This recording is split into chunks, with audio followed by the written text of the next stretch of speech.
Welcome to Formative Assessment for California Teachers. Hi, this is Teresa Stringer with the Irvine Unified School District's Beginning Teacher Support and Assessment Program. We're trying something different this year and modeling the flipped classroom strategy with our BTSA program. We're trying to use our meeting time more effectively, and these videos are meant for both the participating teachers and support providers to view prior to the upcoming BTSA meetings. The information in the video will then be discussed within your cohort. In this video, we are going to take a look at Module A, Context for Teaching. Module A is about collecting information about your students, your site, the community, and resources you will need to be successful this year. For this module, the elementary and secondary participating teachers will need to choose one class. The documents can be found on the internet or in your flash drive. Please keep in mind the expectation is that you will take the time to read the instructions for each page of the document as you are completing them. I will not be reading them to you. The point of this audio is to give you an overview of the documents in Module A and to point out any changes or items of special notice. We're going to add a placeholder page within the video so that you can move through the video to the sections you may need to watch a second time or alongside your support provider or participating teacher. So watch for the blue page. This is a page break. This page, A0, it's just instructions. It goes through a brief description of why we have this module and the different steps. There's only 2 steps, except there are quite a few documents. So each of these documents, you will be collecting information. You want to just discuss them with your support provider. Some of them you will want to collaborate and work together as a team with other new teachers at your site. And step 2 is about contextualizing and extending information gathered. And this one includes some additional questions down at the bottom that can be used as part of a discussion with your support provider regarding this module. The BTSA leadership team has tried this summer to update the directions to match the documents. It's always handy. According to the yearly survey, though, as a program, we haven't been very clear on the purpose of why we require what we do of our participating teachers and support providers. Therefore, I'm going to try and include the purpose of each document as we make these videos. This is a page break. Let's start with A1, Part 1, the class profile. In this section, you're gathering information about your students, any special needs, they're an English learner. If you can get this information from your site in a different method, for example, Aries or however you want to collect your information, you're welcome to use it. Just make sure that you save it as A1 Part 1 in your flash drive. Just make sure that all the information that is requested on this original document is included in the new document that you save as A1 Part 1 if you're using something from your site. Identifiers, this could be anywhere from a special ed student to a GATE student to behavior issues. Any kind of special needs would be identified there. And in our last column, comments has changed. You'll notice if required, you find something unique about each of your students. We're doing something different. This isn't what we asked for in the past. Before we would say, okay, you could put grade level or below grade level or above grade level, but that's no longer an acceptable answer. This information can be gathered in many ways, from directly asking each student or requesting the information in a scavenger hunt or questionnaire. Just talk to them. This is helping you be able to identify each of your students individually, regardless of whether you're a secondary teacher, an elementary teacher. This is to provide you the opportunity to have an excuse to get to know each one of them. This is a page break. Our next document is Instructional Environment A2. In A2, you will need to draw or attach the layout of your instructional environment. You may include a picture of your classroom. So this would be your seating charts. This could be something you've done on a Word document. This could be something you've done on a Padlet, or it could just be you actually taking a picture of your class and including it, dropping it into this section, the Instructional Environment Design section. At the bottom of the page, you must include the rationale. So if you scroll down to the instructional environment rationale, this is where you're going to include the information about why you've decided to set up the room the way it is. If it is because you inherited it this way or borrowed the classroom from another teacher, consider how you would change it to reflect your own teaching style and the most effective learning environment. This might actually encourage you to have a conversation with that person. The purpose of this document is to justify your instructional environment design.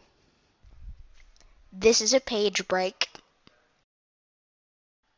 Okay, now we're looking at document A3, School and District Information Resources. This is a handy document to have once it's completed because it has so much information on it that's going to be helpful for you throughout the year. You're going to want to make sure that you read the directions, but I'm going to point out a couple items that you want to take note of. You'll notice here it says explore and attach a calendar of school events. So you're going to want to check this, and you're going to then want to make sure that you attach as part of A3 the calendar of school events. You're going to go through and you're going to identify all the different pieces that are specific to your site. There's school-wide information, discipline plans, whether you're PBIS school, so forth, your API scores. All this information is useful information, but as a new teacher, it's really time consuming to get the information. So that's one of the reasons why we require it of you to make sure that it gets done. I know that sounds horrible, but that's the reason, is because you're so busy with so many things, but you do need to have this information to be successful. So going to A3, continue on, there's instructional information. The purpose of A3 is to identify information specific to your school and resources at both your site and within your district. You are welcome to include lists provided to you by the school staff. Just make sure you have all the information listed on the document saved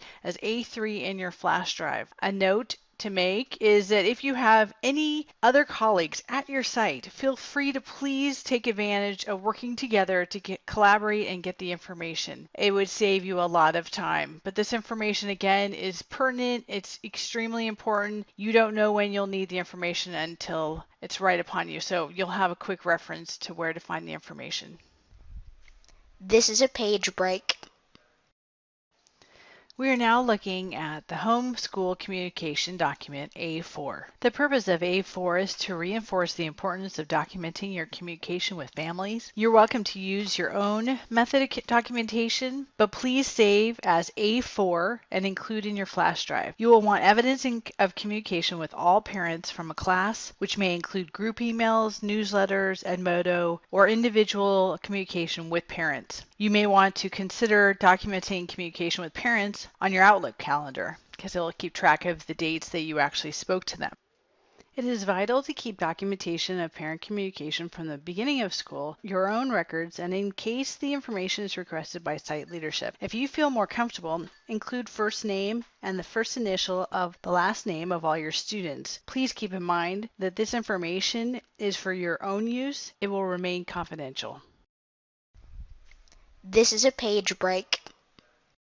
We're going to look at A5, Site Assignment Orientation Checklist. This document has been revamped from years past with the input of your site administrators. Elementary, middle school, and secondary principals all had input on additional information that they wanted to be able to share with their new teachers at the time that they were hired. This checklist can be used for all new teachers, not just new teachers to the profession, but new teachers to the district. The purpose of A5 is to meet with your site administrator to discuss the current policies and procedures important to your site. This is important. The site administrator is extremely busy and your time is limited. So please take the time to schedule this meeting along with all of the other new teachers at your site.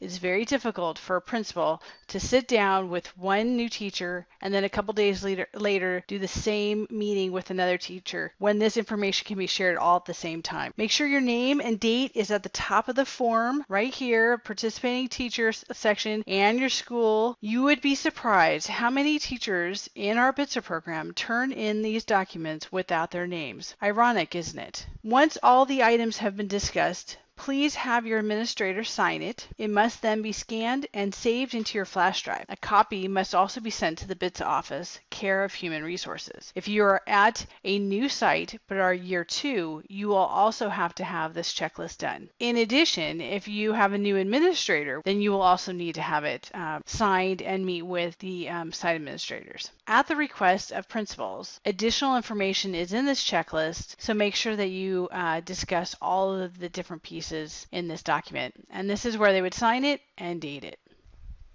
This is a page break.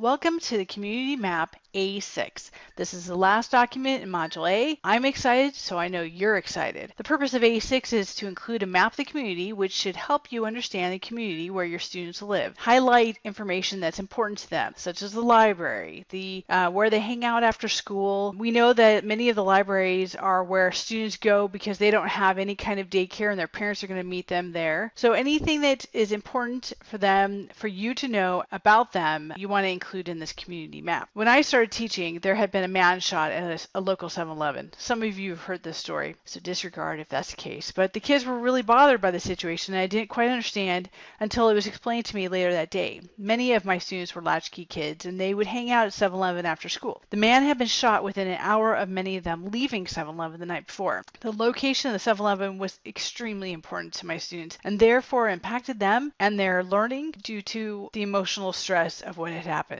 Something to consider. And in some cases, it's just positive things. What field are they playing soccer at? And information about their community is really important. And the last thing we ask for you to do on this page and in this module is to identify the community rationale. Why is it important? Why are those points of interest essential and impact your students and your teaching? That was a quick overview of Module A. Any additional questions, please talk to your lead support providers at the next BTSA meeting. I hope you found this video useful. Until the next module, thank you.